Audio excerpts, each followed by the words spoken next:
Teach me to speak. Et si l'informatique était plus facile à apprendre pendant les loisirs? Demandons donc aux moniteurs de ce club de vacances ce qu'ils en pensent. Ne serait-ce que la semaine dernière, on avait Georges qui avait 77 ans et il est rentré chez lui. Maintenant, il programme sur un ordinateur qu'il a acheté et je crois qu'il fait beaucoup de dessins, beaucoup de musique avec. C'était toute la passion de sa vie et je crois qu'il l'a retrouvé. De quoi les adultes ont-ils peur quand ils s'approchent de la machine la première fois? Du mythe. Un mythe qui existe mais qui va se perdre très vite. C'est le fait de toucher la première fois le clavier de cette machine qu'ils ne connaissent absolument pas. Et l'informatique pour nous paraît d'abord très simple. Et comme au club on a toujours eu la chance et la joie de réussir à mettre à la portée de tout le monde ce qui paraissait inaccessible au départ, ça a commencé avec les sports, ça a commencé avec la plongée sous-marine. Après on a développé la planche à voile, le tennis selon les modes et selon les envies. Et tout ce qui paraissait inaccessible, on s'est rendu compte que c'était faisable chez nous. C'est la même chose pour l'informatique, c'est la même chose pour le computer.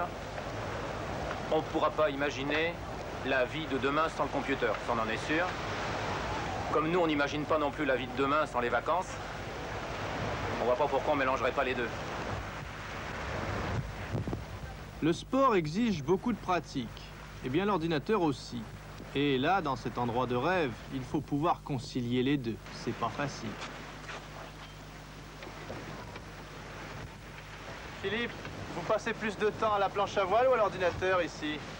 À l'ordinateur, quand même. La planche à voile, c'est quelque chose que je maîtrise mieux que l'ordinateur, alors je consacre un peu plus de temps à l'ordinateur.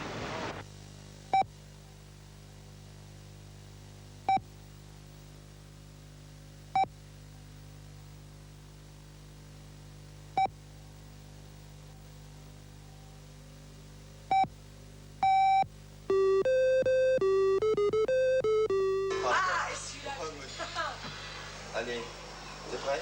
Moi, je suis prêt.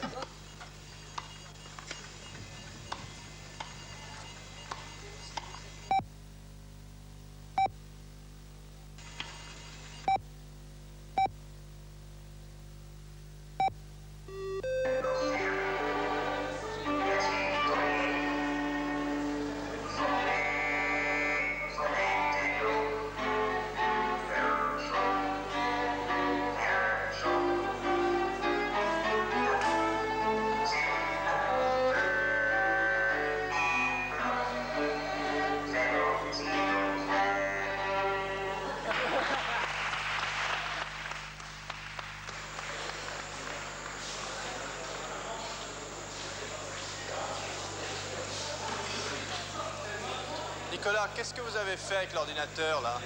Là, on a fait une petite blague. On a accompagné l'ordinateur qui chante avec un fort accent américain, la Marseillaise, avec un violon et un alto. Est-ce que vous pensez que l'ordinateur va servir à quelque chose dans la musique? L'ordinateur a déjà servi à quelque chose à la musique. Il y a eu des expériences qui ont été faites depuis les années 50. Bon, si on parle de ce petit ordinateur-là, je ne pense pas que vraiment dans la création musicale ça apportera quelque chose. C'est simplement un jeu. Et puis, je pense que ça peut être un outil pédagogique.